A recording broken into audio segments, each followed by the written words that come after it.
Assalamualaikum warahmatullahi wabarakatuh. Pada kesempatan kali ini saya akan memaparkan hasil review dari materi yang telah diberikan sebelumnya dengan judul Teori dan Motivasi Belajar. Namun saya mohon maaf jika tidak ada tampilan gambar saya dikarenakan kamera saya yang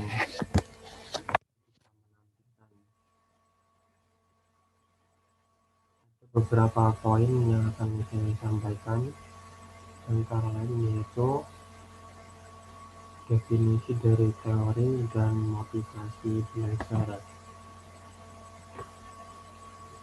Teori belajar secara umum adalah analisis hubungan antara fakta yang satu dengan fakta yang lain pada sekumpulan fakta-fakta yang disusun secara sistematis, logis atau rasional, empiris atau kenyataan, dan juga simbolis dalam menjelaskan suatu fenomena. Kemudian selanjutnya yaitu motivasi belajar. Motivasi belajar dapat didefinisikan yaitu sebuah dorongan, hasrat, ataupun minat yang begitu besar dalam diri untuk mencapai suatu keinginan, cita-cita, dan tujuan tertentu. Adanya motivasi akan membuat individu atau seseorang berusaha sekuat tenaga untuk mencapai apa yang diinginkannya. Mengenai teori belajar, beberapa ahli psikologi membagi menjadi 5 aliran, yaitu yang pertama aliran atau menganggap tingkah laku, aliran kognitif, aliran humanistik, aliran konstruktivistik, dan yang terakhir aliran sibernetik. Kemudian definisi dari setiap aliran itu, yang pertama aliran tingkah laku merupakan salah satu aliran yang mendeskripsikan bahwa belajar merupakan aktivitas yang dapat mengubah perilaku individu dan perilaku tersebut dapat dipelajari dan dijelaskan secara ilmiah. Kemudian aliran kognitif merupakan salah satu aliran yang mendeskripsikan bahwa belajar merupakan proses berpikir di balik tingkah laku yang terjadi ataupun perubahan persepsi dan pemahaman. Menurut teori ini, setiap orang telah mempunyai pengalaman dan pengetahuan dalam dirinya yang tertata dalam bentuk struktur kognitif.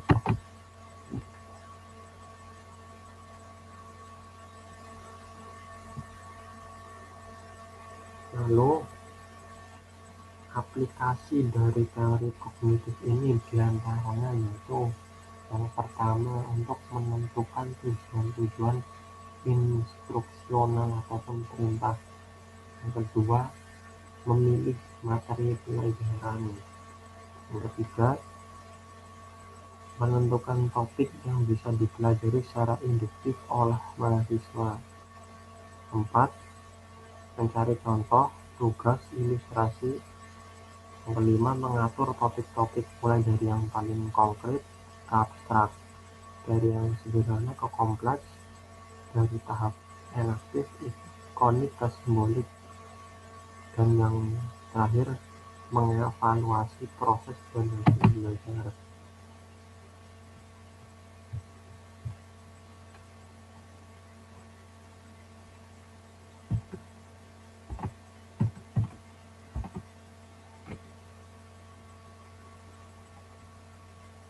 Kemudian aliran berikutnya yaitu aliran humanistik. Aliran humanistik merupakan aliran belajar yang mendeskripsikan bahwa belajar merupakan usaha untuk memanusiakan manusia. Proses belajar dianggap berhasil jika pembelajar ataupun orang belajar memahami lingkungannya dan dirinya sendiri.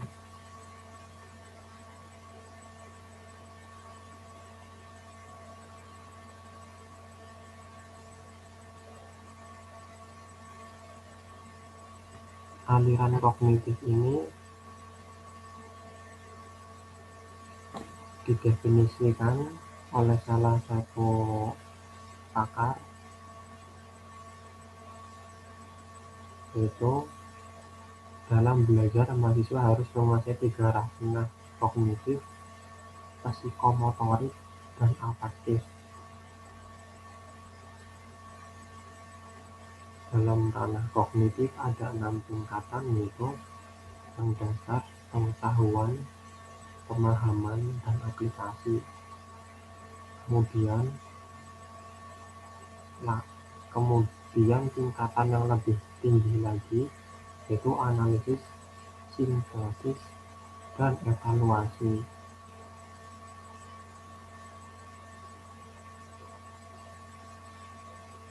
Biasanya penilaian kognitif untuk tingkat analisis, sintesis, dan evaluasi digunakan untuk menilai siswa dengan tingkat analisis yang sangat tinggi, atau biasa dikenal dengan soal-soal HOTS.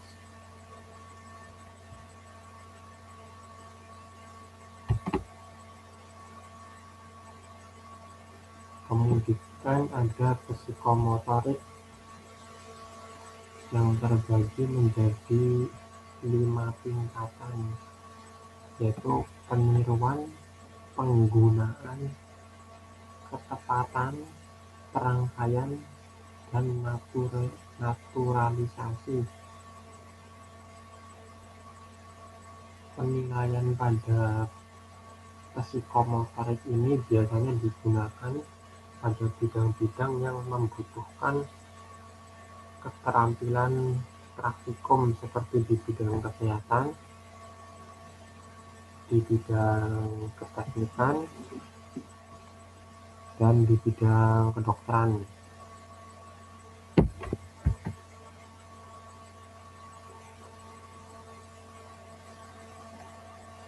Kemudian penilaian afektif juga terbagi menjadi 5 tingkatan, antara lain pengenalan, merespon, penghargaan, pengorganisasian, ataupun pengamalan.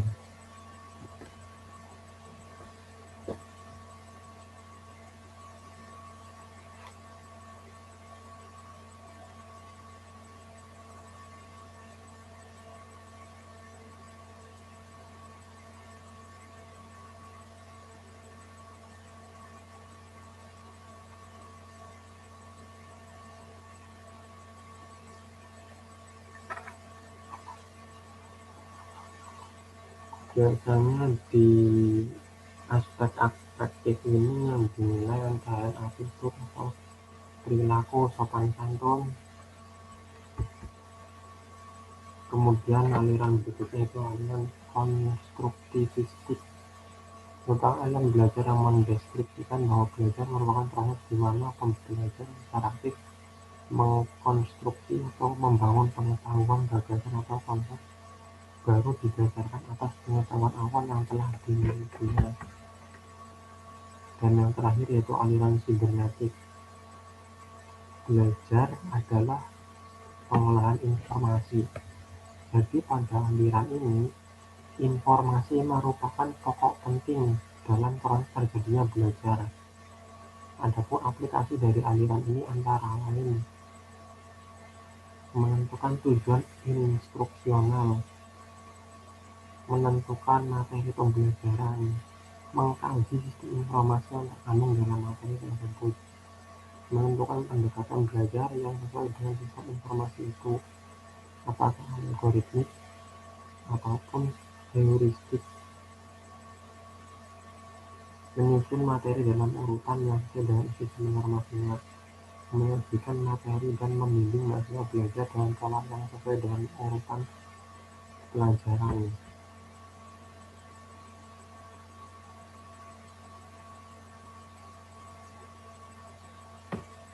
Nah, setelah tadi diuraikan berbagai aliran teori belajar, selanjutnya adalah motivasi dalam belajar. Fungsi motivasi dalam belajar adalah sesuatu yang paling mendasar yang harus ada dalam proses belajar, karena hasil belajar akan optimal bila ada motivasi. Motivasi ini selalu berkaitan dengan suatu tujuan. Fungsi motivasi yang pertama adalah sebagai pendorong untuk berbuat sesuatu dari segala aktivitas yang dilakukan. Kedua, penentu arah perbuatan, yakni ke arah tujuan yang ingin dicapai. Ketiga, menyeleksi perbuatan. Dan keempat, pendorong usaha untuk mencapai prestasi. Adapun teori-teori untuk motivasi, yang pertama itu motivasi dan penguat. Contohnya, siswa yang telah diberi penguatan untuk belajar, nilai ataupun pujian akan termotivasi untuk belajar. Demikian juga siswa yang telah dihukum dalam belajarnya, maka tidak lagi termotivasi untuk belajar. Kemudian, hadiah dan penguatan. Tapi tidak ada jaminan apakah hadiah akan menjadi penguat yang efektif, karena sebagai penguat ditentukan oleh pribadi dan situasi.